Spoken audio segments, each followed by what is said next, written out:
করতে সক্ষম হয়েছেন ওয়ারিয়র্সের বলার সাকিব।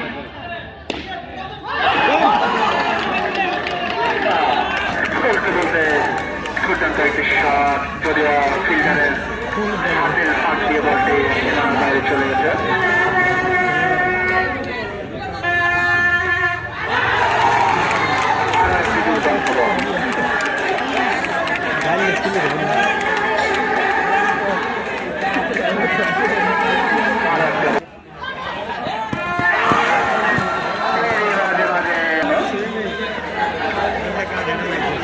নতুন ব্যাটার হিসেবে মাঠে এসেছেন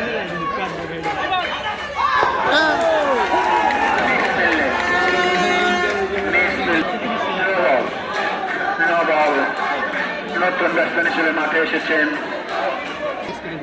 বিভিন্ন জেলা থেকে আগত প্লেয়ার। এই মাঝে আমরা 5 জন ব্যাটার দেখতে পেয়েছি, 5 জনই 5টা জেলা থেকে। মিলন দৌড়া থেকে, তুষার চট্টগ্রাম, ইব্রাহিম আউট হয়ে ফিরে গেছেন সিনিয়র চাঁদপুর থেকে। আরো একটি উইকেটের পতন।